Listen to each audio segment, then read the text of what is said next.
दोस्तों आगे हम ट्रेंडिंग का बताने की भोजपुरी में ट्रेंडिंग पे कौन चल रहा है। आज ट्रेंड इतनी सारे गाने आ रहे हैं, back to back Pawan Singh ला रहे हैं और खेसारी भी यहाँ पर होली का सॉन्ग धमाका एक फेंक दिए हैं बाजार में। तो दोस्तों देखते हैं आज कौन ट्रेंडिंग में चल रहा है, आगे सबसे ज्यादा गाना कौन लेकर चल रहा है। तो दोस्तों मेन सेशन में बताए तो 3 नंबर पे ट्रेंड कर रहा है आरा बलिया छपड़ा गोरिया आरा बलिया हो छपरा, जो कि पवन भैया गाए हुए हैं और वो धमाके सॉन्ग है। और दोस्तों म्यूजिक सेशन की बात करें तो 1 नंबर पे चल रहा है टिकुलिया ये राजा, जो कि पवन सिंह गाना लेकर आए थे। बहुत ही दमेदार गाना है और बहुत ही जबरदस्त है। अभी तक नहीं देखे हैं तो एक बार जाकर जरूर इस गाना को देखिए और बताइए कमेंट में कैसा है ये गाना।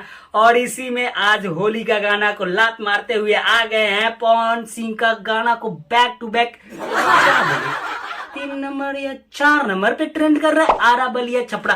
तो दोस्तों और होली का सॉन्ग बैक टू बैक आने लगा है, क्योंकि आज खेसारी भैया का एक गाना आया हुआ है खेसारी म्यूजिक वर्ल्ड पे, जो कि मामला बात चोरी के।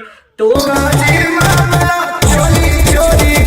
वो गाना भी 6 नंबर पे ट्रेंड कर रहा है। अब तक क्या बोले दोस्तों, ये अब पूरी एकदम घमासान होगी। अब फिर से आने वाला है पवन सिंह का एक गाना, जो कि होली का शूटिंग चल रहा है। तो दोस्तों बस थोड़ी देर वेट कीजिए, आप सभी के बीच में एक पवन सिंह का पावर स्टार का धमाका सॉन्ग आने वाला है, होली सॉन्ग।